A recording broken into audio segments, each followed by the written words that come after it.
a gente vai falar de Leftovers. Eu sou o Mário, tô com o Davi. Eu assisti a série toda em, acho que em uma semana, as 2 temporadas e o primeiro episódio da terceira. Pedir pro Davi fazer uma apresentaçãozinha da série pra gente poder conversar.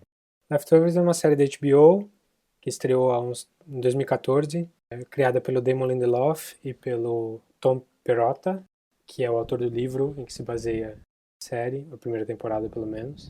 E é uma série sobre um evento que aconteceu no mundo inteiro em que 2% da população desapareceram e sem explicação nenhuma, e as pessoas não sabem o que fazer. É sobre o que as pessoas que sobraram vão fazer na vida a partir de então. O que isso afeta a relação das pessoas em sociedade, em religião. Como lidar com essa falta, né? Eu acho que o nome da série até é muito bom, porque Leftovers é tipo as sobras, né? Tem um monte de significado, né? São os que sobraram, é também a sobra da Da comida que comida. você não comeu ontem. Ou seja, como se as pessoas que ficassem aqui fossem menores do que as que não. Foram os restos, né? É. E tem esse evento, não tem nenhuma explicação plausível. E A série foca numa cidadezinha no interior de Nova York. Os personagens principais são o chefe de polícia, as pessoas em volta. O evento foi mundial, mas pelo menos no começo a série foca bem no micro, no micro, em Mapleton. que é o nome da cidade. É, E você se acompanhando esses personagens, você vai descobrindo algumas coisas mundiais, como por exemplo o GR lá, né? Os Guilty Remnants. uma das coisas mais interessantes da série é quando ela lida com religião, porque o evento mudou o panorama de religião. Tem gente que acreditava em uma coisa e passa a acreditar em outra coisa totalmente diferente. Tem gente que se enterra mais ainda nas suas crenças. Então surgem novas religiões e uma delas é um culto que a gente vai falar um pouquinho mais quando a gente vai falando mais esmiuçado sobre a temporada, de pessoas que se vestem de branco, chamam os Guilty Remnants, né? As pessoas que não querem que a gente esqueça do que aconteceu. Porque a série se passa, na verdade, ela começa no aniversário de 3 anos, no próximo aniversário de 3 anos do evento. E dá pra você sentir assim, eu não li o livro, não sei como é que Nem eu. o Perrota trabalha. Acho engraçado porque quando você vai ver os créditos da série, o Lindelof e o Perrota aparecem em quase tudo. Sim. Produtor executivo, criação, roteiro, tudo passa pelos dois. Eu acho legal que tem uma mão forte de duas pessoas, né? Tem um caminho bem claro que eles queriam seguir com isso. Forte e às vezes até pesada, né? A gente vai falar disso também. É uma série bastante triste, bastante depressiva, então não é uma série que você vai ver para dar risada. Não, definitivamente não. Então se você não estiver muito bem, eu recomendo esperar um pouquinho. Espera um momento que a vida estiver mais feliz. Mas que também é um puta trabalho incrível, assim. Eu acho que é uma história que está sendo muito bem contada, assim. Então, Sendo bem geral, é uma série imperdível das que estão passando aí. Ela tá fazendo jus ao nome da HBO. sim, de produção, de qualidade de produção, né? Qualidade de produção e significado e espaço no mundo. Ela não está sendo muito vista, até porque geralmente as coisas mais depressivas assim não atraem muita gente, porque as pessoas não conseguem ver. Falta. A HBO é famosa por ter sempre três coisas, né? Principais, assim, na série. Sempre tem um enfoque maior, que é Peitos. sexo, sangue e drogas, né? Dois dos três sempre tem na série. Então, você pega o Game of Thrones, por exemplo, tem sexo e sangue. Tits and Dragons. É. Ele sempre tem isso. E eu achei que o Leftovers ele não pesa muito em nenhum dos três, nenhuma das três frentes, assim. Ele é mais introspectivo, né? Não. Ele é dramático, ele é grande, mas ele não é muito explícito, né? Não é muito, o foco ali é outro. Isso é legal que uma série desse tipo tem espaço, né, pra passar aí. Talvez um pouco num jeito que era o Six Feet Under. Tipo, também uma série que teve de galgar o seu próprio espaço ali pra ter... Sim, é uma proposta um pouco diferente. É, Mas, em linhas gerais, é uma série que é muito bom, ela é muito boa de ser vista, é uma série das imperdíveis mesmo. Então, antes de a gente começar a entrar mais profundamente nos temas da série, já fiquem avisados aí que nós dois gostamos bastante e recomendamos para todo mundo. se você não viu ainda, não quer ter spoilers, provavelmente o que a gente vai começar a tratar a partir de agora vai ser mais forte nesse sentido. Ou fica com uma dica, assistam e depois voltem pro podcast para participar da discussão. Acho que para explicar melhor a série ainda, a gente precisa explicar o criador, né? O cara que pegou o livro e falou, vamos transformar isso numa série que tem potencial. O famigerado Damon Lindelof. Damon Lindelof. Ele fez várias coisas que eu gosto muito, que eu sei que você também gosta bastante. E várias coisas que eu gosto e você não gosta, e que você gosta e eu não gosto. Então, Eu diria que eu me considero um fã dele. Eu gosto bastante da pessoa dele, do jeito, das coisas que ele fala, do estilo de pensar dele, das ideias que ele coloca no trabalho dele. Não quer dizer que eu gosto de tudo que ele faz. o primeiro trabalho mais importante dele foi Lost, né? Ele caiu no colo do J.J. Abrams um dia, para ser mais claro, ele fez uma reunião com o J.J. Abrams. Ele já era um roteirista de séries de TV e o J.J. gostou muito dele e eles estavam começando a desenvolver Lost.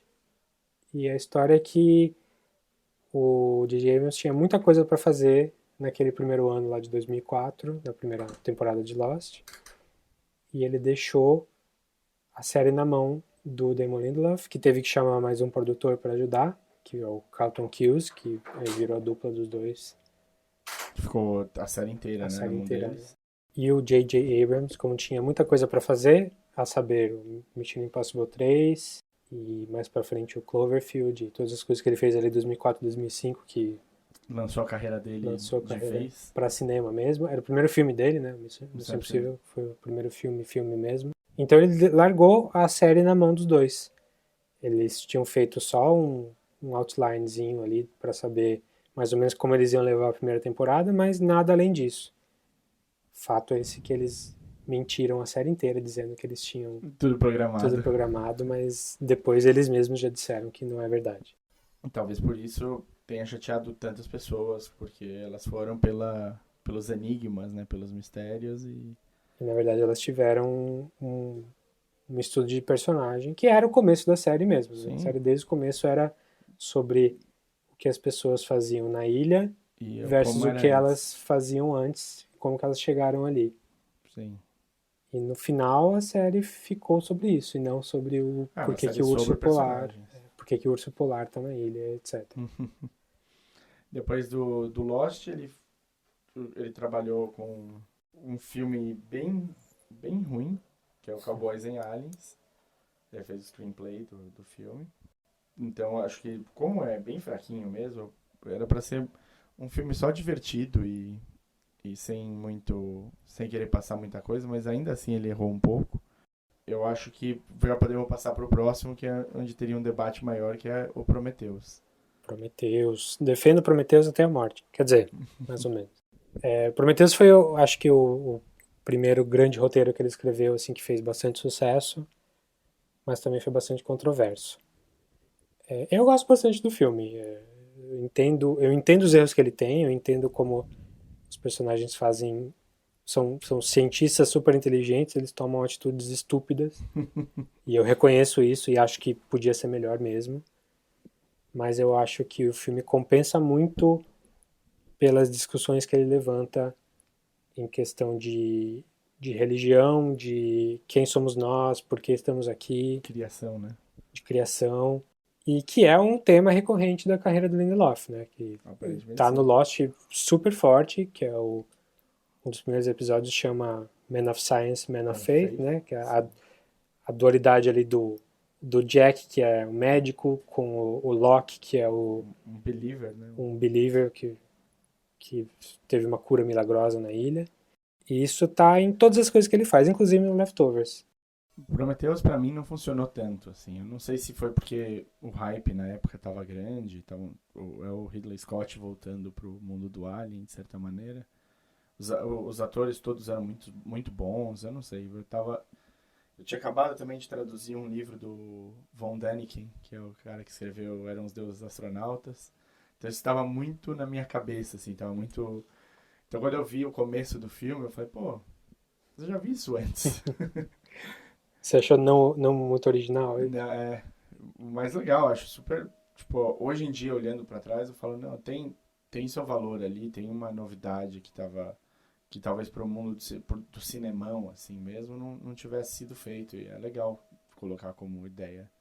Eu lembro de ter visto logo depois do filme um ensaio de um cara completamente aleatório na internet, longo, um post bem longo sobre destrinchando os temas de Prometheus com relação a cristianismo. Eu lembro de ter achado bem interessante as coisas que ele levantava ali. Vou até procurar te mandar depois, talvez a gente coloque o link Legal, na descrição do podcast. acho Então, se bonito. você tá afim de dar uma segunda chance para Prometheus, faça isso e dê uma Não, lida nisso depois. leio e assisto de novo, pode deixar. Mas bom, continuando só pra fechar a carreira do Lindelof, ele teve muito envolvido com o primeiro e o segundo Star Trek. Ele produziu o primeiro e escreveu o segundo. São bons filmes, deram uma renovada na franquia que estava super desgastada. É. O E problema é que o segundo é muito igual ao primeiro, né? é, Eu achei muito pouco. Então, a contribuição dele como roteirista, pra mim, não foi muito. não deu pra sentir tanto. Ah, até deu pra sentir, mas não achei que foi boa. Entendi. Eu não gostei muito do segundo filme. O primeiro filme eu achei mais interessante. O primeiro é muito bom, colocou um estilo novo. Mas eu concordo, eu acho que o segundo e o terceiro repetem um pouco a fórmula. Eu ainda nem vi o terceiro. Então se prepare para isso. E eu acho que eles perdem uma chance de fazer mais próximo do que eram as séries. Tem tipo um momento que você fala, nossa, na série eles mexeriam nisso desse jeito. E eles preferem seguir o caminho da ação com piadas e tal. Que é a fórmula que funciona pra Marvel também. Então, Sim. Ao invés de ser uma série. A série que sempre foi voltada pra filosofia e questão de raça e social, virou um filme de ação bom, Sim, divertido, divertido. mas pipoca. É, tirou um pouco do poder da franquia. Sim. Aí ele passou ele fez o screenplay e a história do Tomorrowland. Que você, pelo que eu entendi, não gosta Ah, eu nada. não gostei. Eu quis gostar. Eu fui querendo gostar, mas eu achei muito mal aproveitado. Assim, o tema é interessante, mas ficou um filme, muito filme Disney mesmo, muito É, inofensivo. é isso mesmo. Ele é um feel good, né? Um filme pra você sair felizinho, achando que, nossa, que legal. O George Clooney tá super. Aquele cara que você quer ter como amigo e tal, mas. E o Hugh Laurie, que nunca faz uma coisa ruim, assim, ainda assim eu acho que ele tá mal aproveitado ali. E Entendo. eu adoro o diretor também, eu sou super fã do Brad Bird, Que é incrível, no geral. incrível, literalmente, Desde os incríveis. desde os incríveis, e antes, né, desde os Simpsons, desde o Family Dog, da série do Spielberg. É um cara que tem uma visão, um dos melhores animadores de todos os tempos, que recebeu um orçamento gigantesco para fazer o filme, mas que bombou em todo lugar, né, não deu certo. É, E um pouco é culpa do Lindelof, um pouco é culpa do próprio Brad Bird, e um pouco é culpa da da Disney, Disney. sem dúvida. E aí, dali, ele foi pro Leftovers, né? Ele tá há 3 anos de cabeça nisso.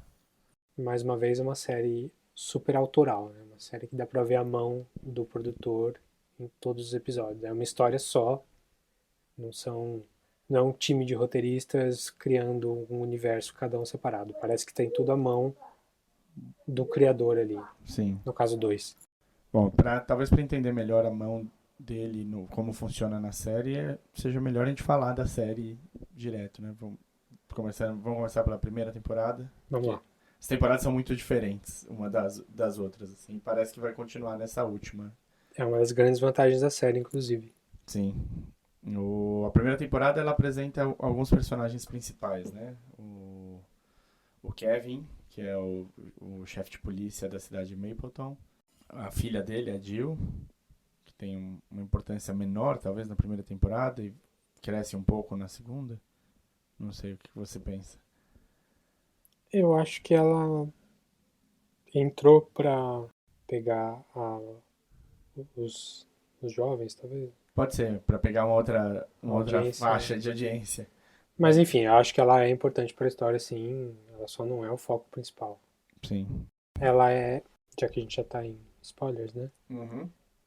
Ela é a única que fica com a família, fica com o pai durante a primeira temporada toda. Então todos desaparecem, estão todos cada um num canto. Ok.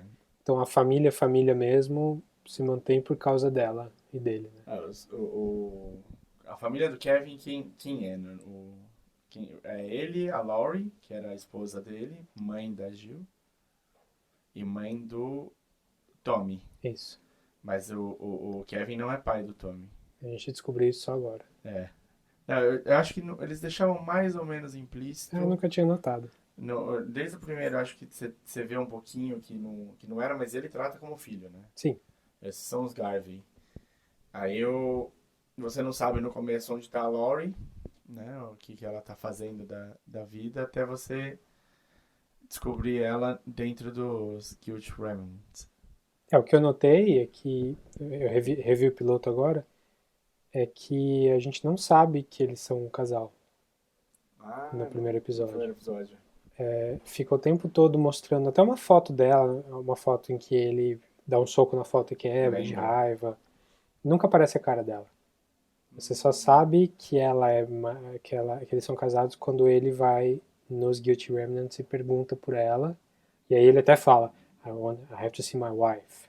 Ah, é verdade. Aí é um momento Lembro. grande. É o twist Do episódio. Sim.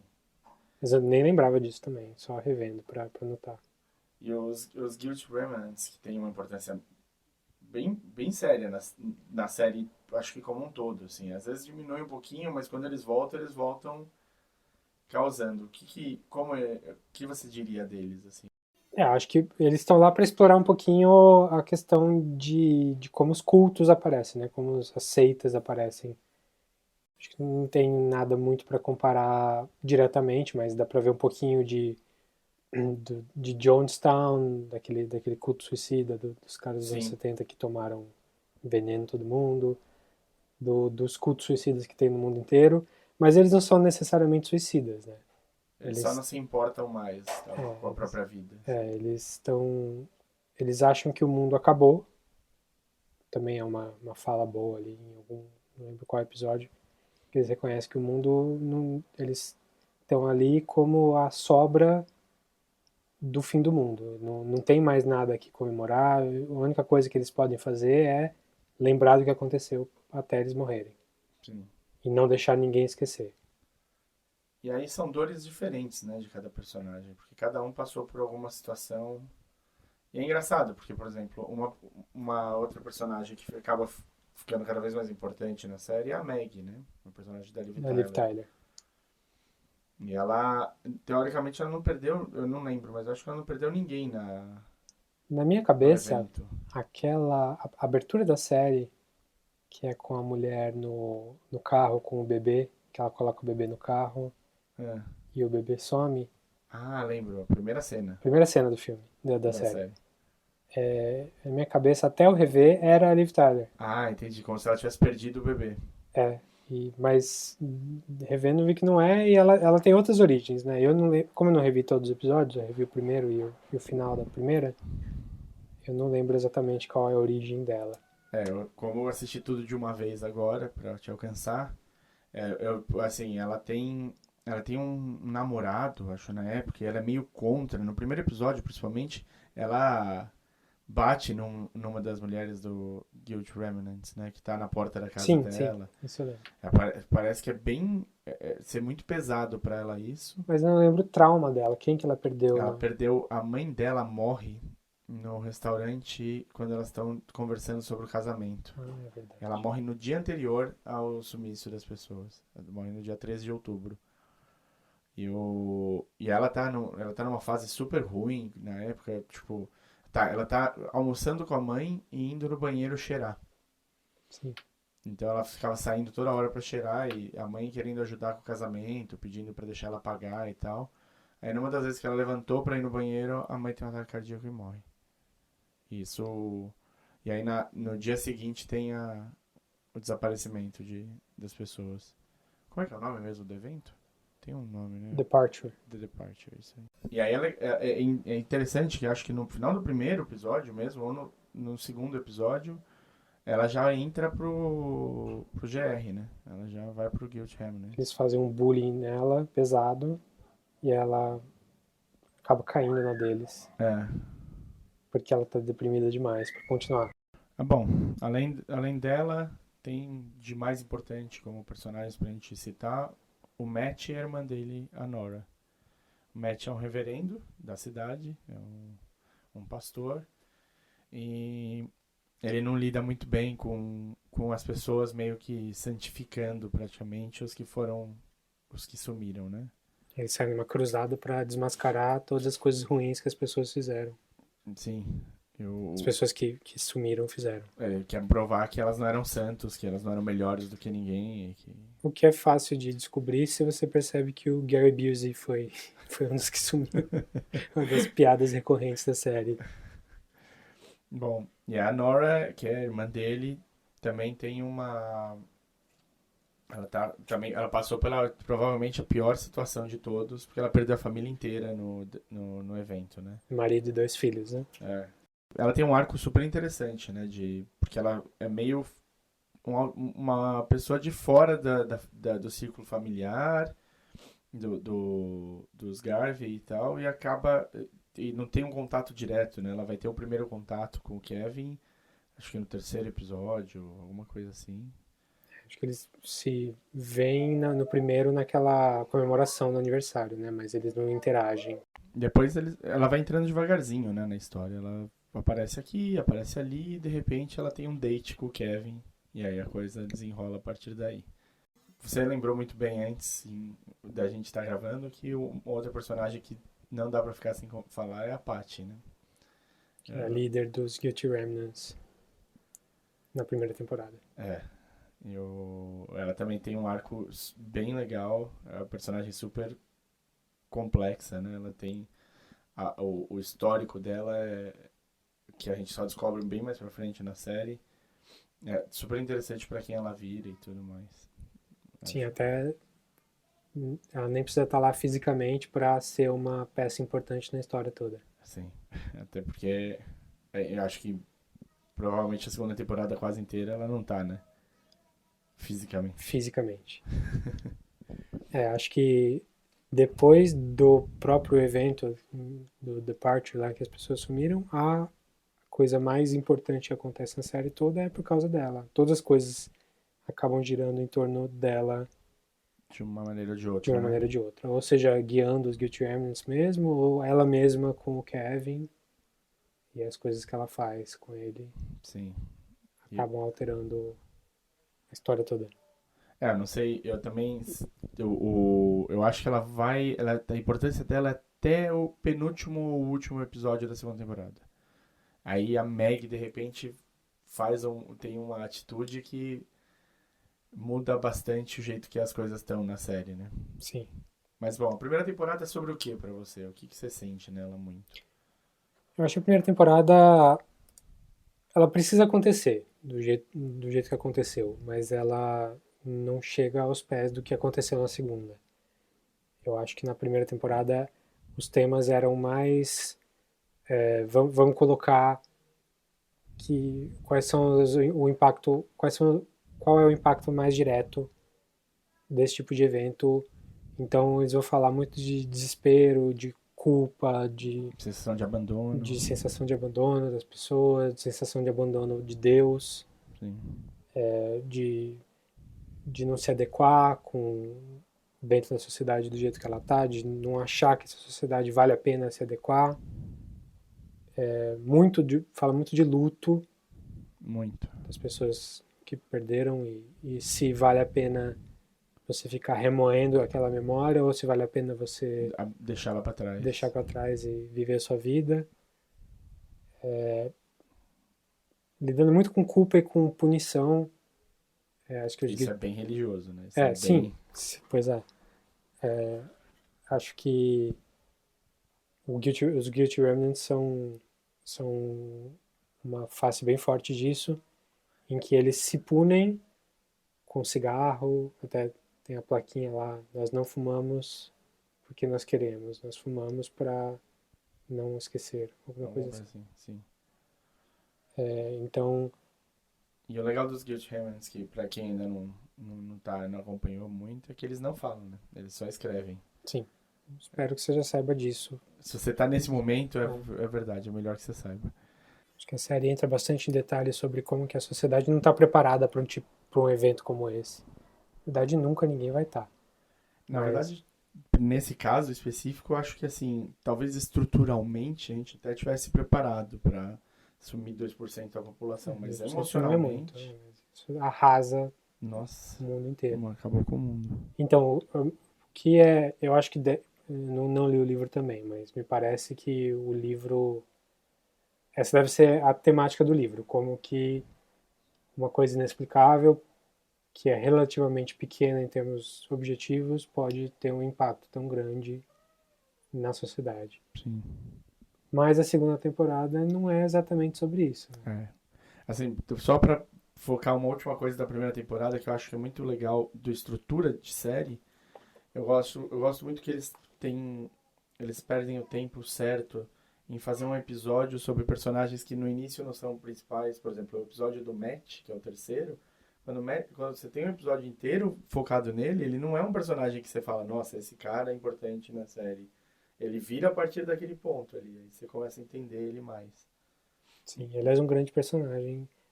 Lembra um pouco o Loki do Lost, um Um pouquinho no pouco, começo, né? sim, sim. Tirando a parte revolucionária dele de querer denunciar todo mundo, ele é uma pessoa que está brigando com a própria fé. Sim, sem dúvida. Que afinal, o que você faria se você tem uma religião, uma coisa que não está dentro do que está especificado na religião, pelo menos não diretamente? Você joga sua religião pela janela, você cria uma nova, você Como é que você encara se isso? aprofunda mais ainda nela, porque você vai achar um significado. Tinha um significado fácil, ele não quis, né? Que era o Arrebatamento. arrebatamento. Porque não faz muito sentido. Aliás, foi Exato. isso que ele rejeitou desde o começo. Sim. Tanto que a cruzada dele era para provar que as pessoas Não foram não arrebatadas, foram não arrebatadas. eram especiais. E o penúltimo episódio da primeira temporada também é extremamente importante, né?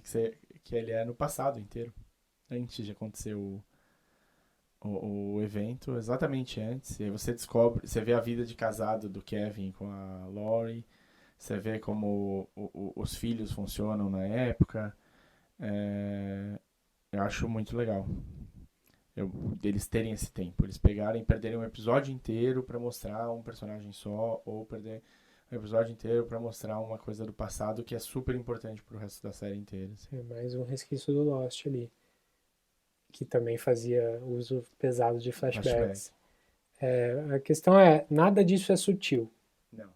A série não tem muito. Aqui não tem subtexto, mas ela é fácil de entender as emoções que ele está querendo passar ali. E isso pode ser Um é uma das trunfo. críticas da série. Né? É um trunfo e dá pra ser uma crítica pesada, porque não te dá espaço também pra você ter uma leitura emocional sua do que tá acontecendo, né? Sim, Bom, aí passa um ano inteiro e você começa no ano seguinte, no primeiro episódio da segunda temporada, o que acontece? tudo novo.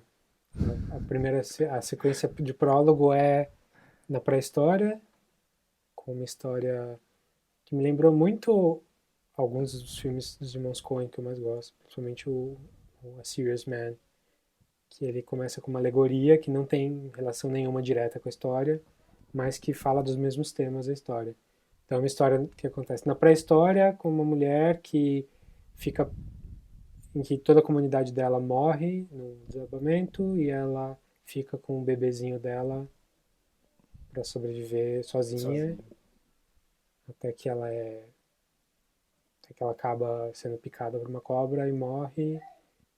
E do jeito que a série é triste, você não sabe se o bebê pode morrer ou não. Sim. Porque essa série é o tipo de série em que mataria um bebê de fome, de exposição aos elementos. Mas não é bem o que acontece. Aparece uma outra pessoa de outra tribo e resgata o Resgata o bebê. bebê. Mas acho que ali traz um monte de tema de comunidade, de isolamento, de solidão e um pouco do início da religião. Sim. E também uma alegoria sobre a própria segunda temporada. Com a Lily. Sim. E curiosamente acontece, pelo menos parece que acontece no mesmo lugar. Sim. Na No, mesma. no Onde mesmo foi ela. rio ali. É. E aí a gente é apresentado para uma série de novos personagens completamente diferentes, uma outra cidade. Uma cidade onde 2% da população mundial sumiu, mas por acaso nessa cidade de poucos mil habitantes, ninguém sumiu. É um milagre. É um milagre. A cidade. Eles querem mudar o nome da cidade para Miracle, Miracle. né? É Jaden, né? Jarden. Jarden. Jarden. E aí, os personagens que aparecem nessa temporada, de importante mesmo, é uma família, basicamente, né? É a família que está na vizinha depois dos Garvey, que aparecem só no final do episódio para lembrar que a gente está vendo a mesma série ainda. Porque até ali podia ser qualquer coisa, né? E é uma história interessante, a família é interessante, a dinâmica deles é boa, os atores são excelentes. Você consegue ter raiva de um deles muito facilmente. É, O John, pra mim, é um personagem super difícil. Eu queria dar na orelha metade do tempo. o pai. É. O filho é super equilibrado, um puta moleque direito e tal. Que se apoia um pouco demais na religião. Sim, sem dúvida. A mãe é uma médica, que é um pouquinho surda, né? Se eu não me engano. Acho que Ela tem usa aparelho auditivo, não sei auditivo. quão surda ela é, mas ela... E eles têm uma menina chamada Ivy. A Ivy parece ser uma menina super normal, super inteligentíssima e tudo mais. Mas ela sofre de epilepsia, né? Ela tem uns ataques epiléticos estranhos. É diferente, no geral, pelo que eu lembro de todos os ataques que apareceram, que não são muitos, ela não cai no chão, não, Não, ela só congela. é, Ela fica parada no lugar e ela perde. e treme um pouco, talvez. Que dá para explorar como tema de você ter um apagão ali, que tudo some e você volta e as coisas têm que estar diferentes depois. Sim. E nesse caso, também tem uma sequência de apagão muito importante Com com o o Kevin. Kevin. Porque o Kevin, no final da primeira temporada, ele acabou participando sem saber, porque ele começou a ter uns apagões quando dormia e quase como um sonambulismo acordado. Ele não tinha nenhum controle do corpo dele. Ele sequestrou a Patty, a líder dos Guilty Remnants. E aí, é um recurso válido esse do apagão? Não como personagem, mas como uso na série. Uma força motora para a história se desenrolar, Será né? que não é muito clichêzão? Eu não sei, eu achei assim, eu fiquei com medo um pouco quando começou a acontecer mais recorrentemente, mas depois eu percebi que tinha um cuidado, assim, não estava sendo só jogado ali e tudo mais. Todos os apagões que tiveram mudaram a história, fizeram a história andar de uma maneira melhor, assim, sabe? Trouxeram coisas importantes para. Sim, o problema é quando isso vira o único motor da coisa toda. Ah, sim. Mas eu acho que a série usou bem. Acho que no limite ali do aceitável, mas do jeito que eles usaram, principalmente na segunda temporada, foi mais interessante. Sim. Mas no final eles sequestram a Patty, ele fica desesperado pensando em libertar ela, porque não faz parte dele, ele é um chefe de polícia, ele não tem nada a ver com isso, ele não queria ter feito isso. Quando finalmente, e ela fala, eu vou denunciar você. Se você me soltar, eu vou denunciar você e você vai perder tudo que você trabalhou para conquistar. E aí ele fica super dividido e acaba soltando ela e ela vai e se mata. E isso, Uma coisa bem chocante, uma cena bem chocante. nossa, essa é uma cena pesada da série. E isso muda a vida do Kevin bastante. Porque ela começa a assombrar ele como espíritos assombravam o pai dele. Sim. Ele vê fisicamente a presença ali, Discute com ela. discute com ela. Aceita as ideias dela, às vezes. E aí a série fica dividida entre dizer que é uma alucinação ou que... Você nunca sabe se realmente essas alucinações são reais. É claro que ninguém mais vê a Patty ali. Mas será que não é ela mesma? Ou será que é só a memória dela na cabeça dele? Exato. E a sensação que eu tive era que ela era mesmo. Essa foi uma sensação pessoal, assim. Eu acho que... Eu não sei ainda. Eu acho que até a série acabar a gente não vai saber se tem misticismo além do fato das pessoas terem sumido e daquele abraço estranho do Wayne. O Wayne com o Tommy? Os poderes do Wayne são reais, certo? Sim. Aparentemente. Então, tem pelo menos duas coisas comprovadamente sobrenaturais na série. O O sumiço, Departure e os poderes do Wayne. mas fora isso, Miracle. Eu acho que Miracle é comprovadamente... não, é matemática. Não pela porcentagem, mas o que acontece com o Kevin na segunda temporada. Então, o fato dele... Morrer e voltar 2 vezes. Mas é questionável, certo? É questionável, mas o médio, porque ele tomou um tiro, Afinal, ele tá em uma ótima forma física, como a série como a gosta série de mostrar. mostra bastante. Mas ele toma um tiro a queima-roupa. Isso não dá pra... O tiro sai do outro lado. Sai, mas você sangra, né? Sim, sim. Não, claro, normalmente a pessoa ia morrer, mas Sim. é certeza? Não é. Nem no tiro, nem no veneno. Afinal de contas, o veneno a gente não sabe exatamente o que ele tomou ali. Parecia um ayahuasca da vida, né? Podia ser muito facilmente. Alguma coisa desse tipo. E explicar exatamente a viagem que ele teve. Sim, agora o fato dele ficar enterrado um tempo... 8 horas só.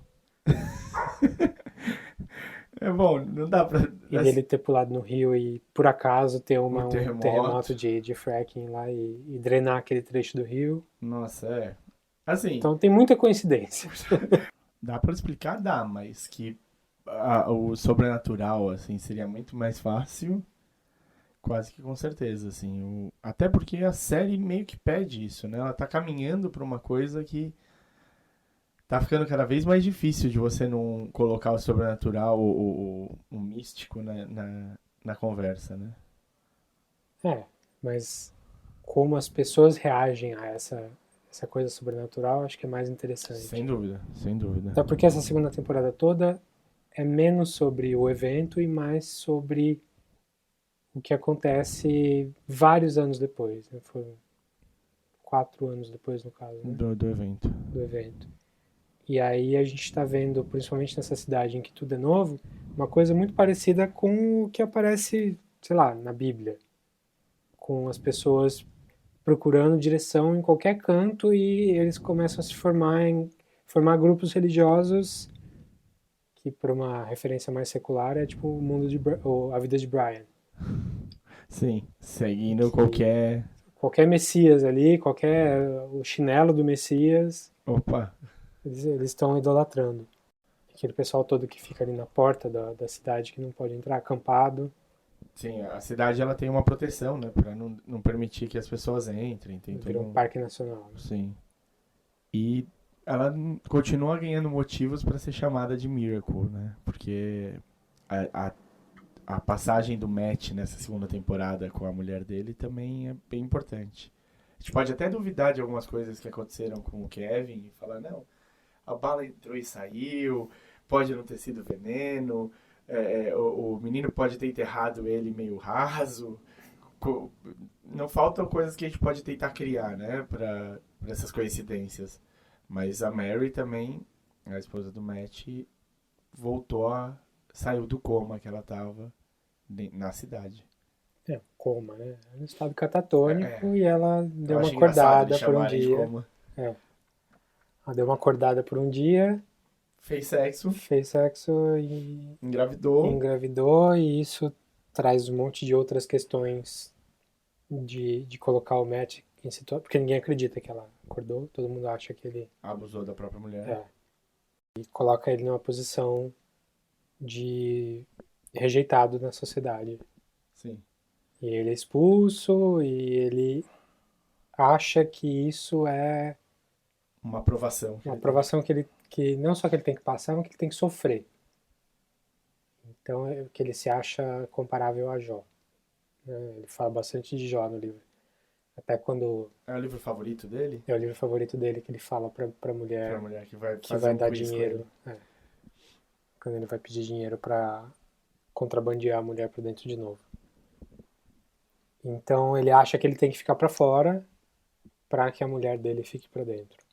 Então tem, de novo, a questão religiosa é enorme, acho que mais do que na primeira temporada, Verdade. A fé, porque né? Mais do que a religião, a fé, né? O que a você acredita. fé em que você acredita, como você acredita e da onde que vem essas religiões que a gente tem hoje.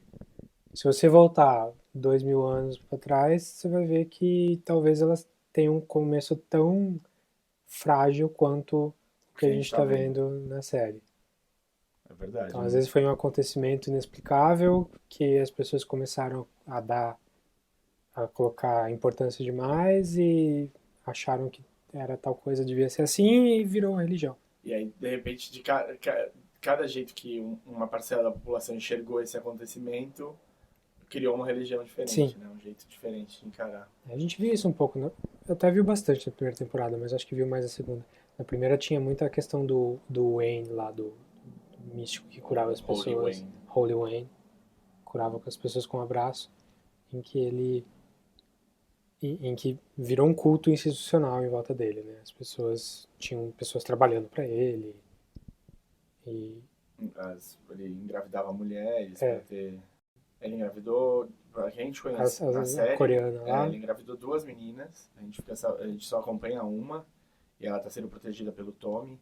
O Tommy, pra mim, pra quem assistiu, me lembra muito o Jason do True Blood. eu não vi True Blood. É um personagem que tá perdido e que tenta um pouquinho de tudo em diversos momentos da série. Ele tenta fazer parte do culto do Holy Wayne, ele tenta o Guilt Remnant, ele vai... Até que, aparentemente, ele se encontrou agora, mas ainda não Não dá. sabemos, Não né? dá pra ter certeza. Inclusive uma questão muito forte na segunda temporada também e aparentemente mais forte na terceira agora é a questão da família. Sim. Tem até alguns episódios com esse nome que envolvem o título de família ali. No final da segunda temporada a gente vê como que a família Garvey tipo, saiu além dos dois principais ali, dos filhos, para incluir os vizinhos que sobraram, a ex-mulher, a nova mulher, a filhinha adotiva. Sim. A primeira temporada acaba com eles adotando a menininha, a A filhinha do filha Wayne. do Wayne, né? Não sei se a gente vai dar tempo da gente ver se a filha do Wayne vai ter Aparente, bom, poderes como como o pai. seria, é.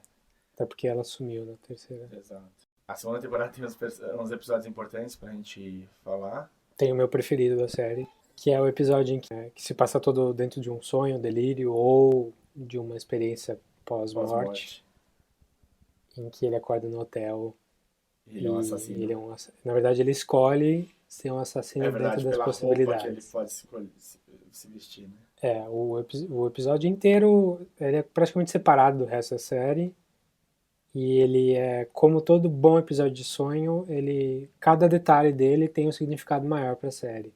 Então tem personagens que não apareciam há muito tempo, como o próprio Wayne, fazendo outros papéis, a Perry fazendo outros papéis, mais de uma pessoa fazendo a Perry, que é a A menininha. menininha. É pesado. É.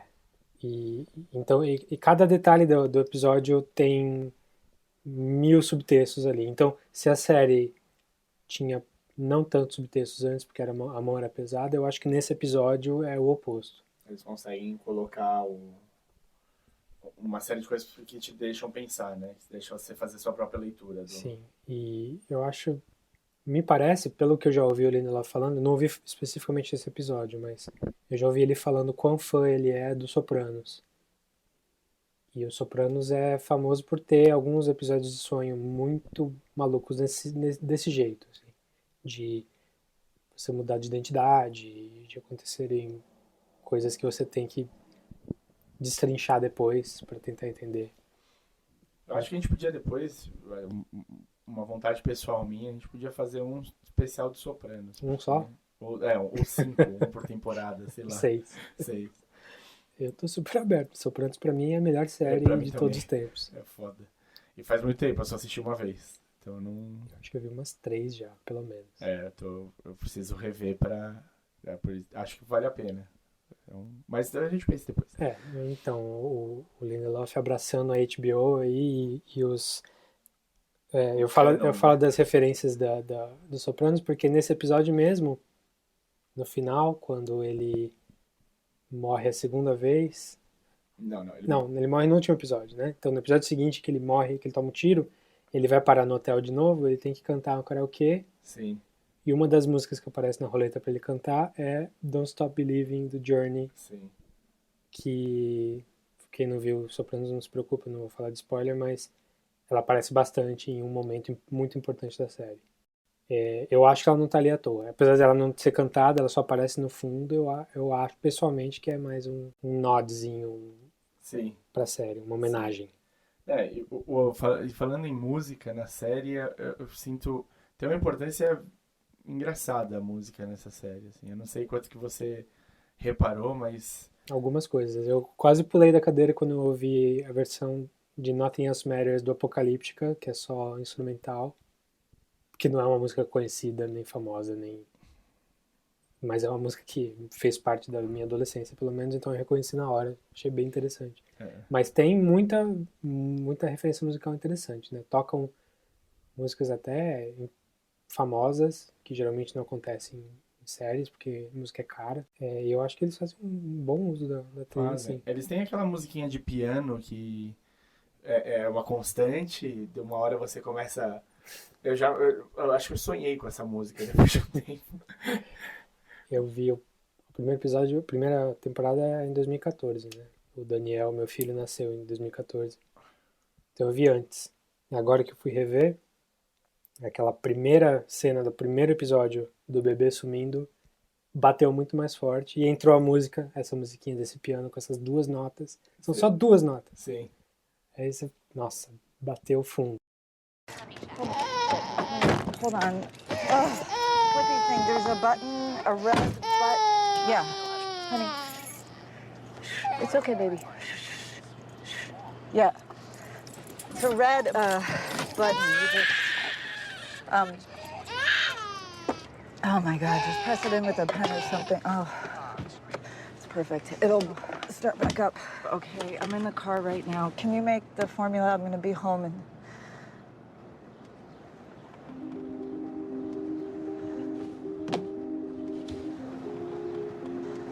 Sam?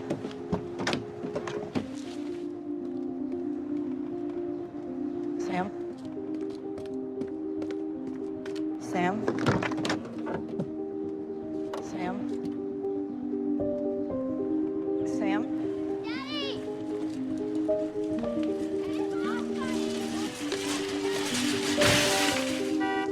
Where's my daddy? Sam?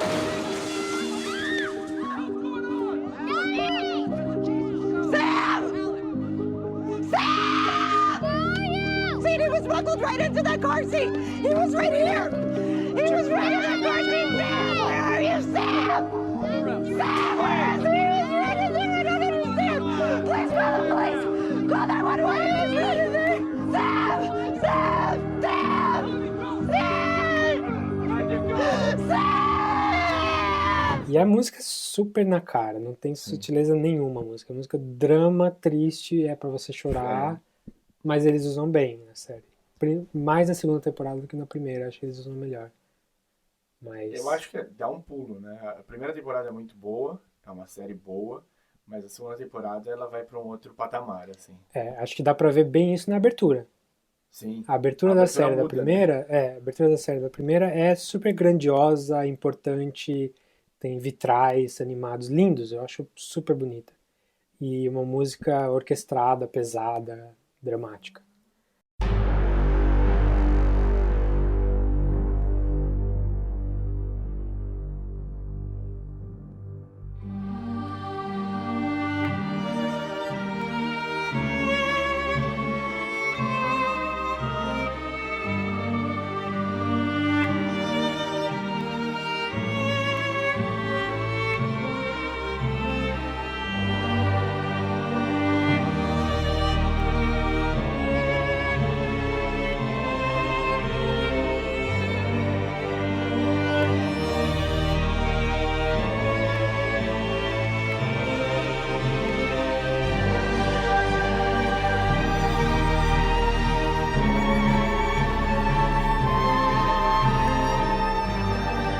A segunda temporada é um country Nossa, esquisito, a Feliz, né? feliz.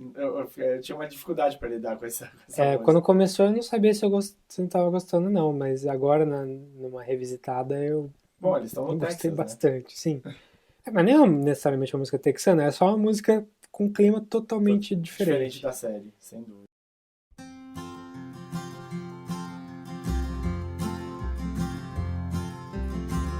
Everybody is wondering what and where they all came from. Everybody is worrying about where they're gonna go when the whole thing's done. But no one knows for certain, and so it's all the same to me. Think I'll just let the mystery be.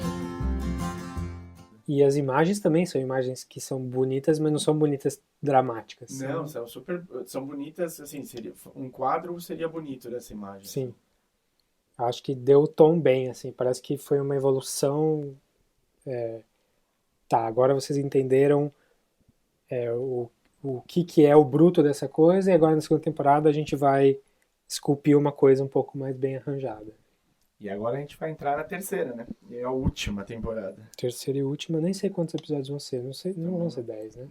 A gente pode dar uma olhadinha, mas o que eu acho engraçado é que de repente a série chega num ponto super forte e com uma melhora clara do que está trabalhando, e a temporada seguinte é a última. É estranho, né? Sim. Afinal não teve muita. Vão ser 10 mesmo. Vão ser 10. Não teve a audiência que deveria. Ou até deveria, porque é uma série tão pesada que não dá pra esperar que todo mundo veja. Verdade. Mas é uma série que pelo menos tá tendo. Esperamos, né? Pelo que os críticos estão falando, quem já viu antecipadamente, tá sendo uma série que vai encerrar bem a história. Deu pra sentir. Esse primeiro episódio, o que você achou? Eu gostei bastante do primeiro episódio da terceira temporada, mas eu achei que, pelo menos, por enquanto, ele tá inovando bem menos do que a segunda temporada. Acho que ele foi bem uma continuação mesmo do que aconteceu no final da segunda, o que é ótimo, sem problema nenhum. Mas eu não fiquei tão impressionado quanto eu fiquei com a segunda temporada até agora. Eu gostei do primeiro episódio. Achei... Eu entendi o que você quis falar quanto não ter sido uma mudança tão grande, mas gostei da alegoria inicial com a mulher na vila. É uma história verdadeira aquilo. Ah, é? São, se não me engano, posso estar enganado de qual religião é que é, mas se não me engano são os adventistas. Qual? Adventistas do sétimo dia. Eu sei, o que eles acham. A previsão era que Jesus ia voltar no dia tal de 1844 e não voltou. Aí ele falou, não, eu contei errado, é outra data, dali alguns meses, e não foi de novo, e não foi de novo. E no fim, que não aparece na historinha, eles decidiram que Jesus tinha voltado, mas em espírito. E que... Personificado pela chuva? Ou... não lembro exatamente, mas a desculpa foi essa. Entendi. Desculpa quem acredita, mas a conclusão que eles chegaram foi que tudo bem, ele voltou e agora a gente está numa nova fase. Entendi. E eu gostei bastante disso e gostei bastante do fim também. A Nora a cavalo. Agora flash forward, né? Flash forward? Pô, Lost começou flash forward em que temporada? Não foi no final da terceira? Foi no final da terceira. Eu acho que a mão do Lost dele tá cada vez mais pesada ali. Na primeira temporada não tinha muito, mas na segunda apareceu bastante. E essa terceira deu esse estalo. Então se você não viu Lost ou não viu porque achava que é muito pop, muito fraquinha e tá gostando do Leftovers, pode voltar atrás. Dá uma chance pro Lost, que de repente você gosta. Sim. Eu nunca mais revi também, talvez tenha envelhecido mal, mas... Não, envelheceu tranquilo. Você reviu... Eu revi por tabela. Assim. Foi a série que me fez gostar de séries. Sim, foi uma série que mudou bastante. Acho que assim, antes de Lost, Arquivo X, talvez, que fez essa coisa de você querer estar em casa, tal horário pra Sim. assistir. Eu gostava de muitas séries, agora de ficar meio que obcecado Obcecado. com o próximo episódio e eu preciso achar esse arquivo logo. Lost foi o que pegou. Mas isso não é ruim, né? A mão tá pesando no estilo do Lost, não é uma coisa ruim. Eu acho que a série deu um pulo de tempo, né? Agora passaram os 3 anos. Ou mais, né? Quer dizer, 3 anos na trama normal e Sim. no teaserzinho da última Sim, cena não dá pra ter noção. não dá pra saber. O que eles estão mirando, aparentemente, é que em 13 dias o mundo acaba, o fim dos tempos. Ou não. Exato. Então, aquela cena, sem dúvida, não é 13 dias depois. Então, Sim. o fim dos tempos, mesmo que ele tenha chegado, ele não foi completamente dizimador, assim. E eles estão... E agora começou um outro caminho, né, pra religião. O Book of Kevin. Que eu não Que faz todo sentido no contexto da história. Mas eu concordo com o Kevin. Não façam isso. Ah. E convenhamos, 2017 que eles estão na série, acho que mais até. Você não escreve livro à mão, uma única cópia, né? Não tem nenhuma Capa de couro. circunstância em que é normal você escrever um livro à mão, uma única cópia. Não. Ainda mais se você quer que esse livro seja famoso e importante para o mundo inteiro. Você não escreve e depois dá para a pessoa que provavelmente vai destruir o livro logo na sequência, a única cópia. Então isso é uma bobagemzinha, mas me incomodou um pouquinho. Acho que ele poderia ser mais esperto. Confiou no cara que não queria que fizesse um livro sobre ele, né? Meio estranho. Ah, mas tem computador ainda, gente. Sim. Ou pelo menos uma máquina de xerox também. Sei lá. E Não teve departure das máquinas de xerox. teve uma coisa legal que o John parece ter mudado bastante, né? De uma temporada pra outra. Parece outro personagem. Parece. Até a feição dele mudou, assim. Ele era um cara bravo, né? Antes. E me tira uma dúvida. O que aconteceu com a mulher dele? A gente sabe? Não sabe? Não sabe. Tá. Ainda Nem não com a sabe. menininha Não, filha do com a Ivy- Garvey. Não, a Ivy a gente viu. A Ivy a gente viu. E eu acho que, obviamente, a Erika não estar, a esposa do John, não estar nesse episódio tem a ver diretamente com o que aconteceu com a Ivy. Sim. Então, ou ela entrou por um guilty remnant da vida, provavelmente não, porque foi isso que matou a filha dela. Ou ela foi colateral da Da explosão. explosão e a gente não viu ainda. Ou ela entrou por um outro grupo Você viu que eles mostram outro grupo, né? Dessa vez. As pessoas de camiseta de vermelho. Quase com certeza algo que surgiu na própria cidade. Sim. É mais um grupinho dissidente aí, mais uma religiãozinha se formando que talvez daqui 2000 anos vire, sei lá, uma igreja ortodoxa. O que você espera do final? Eu acho que vai ser triste e esperançoso. Assim. Eu não acho que vai ser tipo um bebê morrendo depressivo, porque acho que a série já foi muito isso. Sim. E vendo o histórico do Lindelof também, ele não necessariamente vai pro final trágico. Eu acho que não vai ter explicação de muitas coisas. Tem quase, assim, tem convicção certo. de que é quase certo que nunca vão explicar. Acho que não faz nem sentido explicar. Tá, não sei Diminuir. se seja uma explicação muito incrível, tipo, que já tá pensada quando o cara que escreveu o livro criou o evento, ele já pensou na explicação. Eu acho que não caberia mais explicar. Sim. A série. Eu acho que ele, não tenho certeza que eu não vi muita entrevista com ele, mas acho que no livro também não tem nem sombra de explicar. Assim, não é o... A série não é A sobre série o não é Departure. sobre... Exatamente. Ele é sobre o que acontece com a gente que ficou. É. Eu acho, então, talvez queria ainda mais algumas incógnitas pelo que tá aparecendo Não duvido que tenha um outro evento.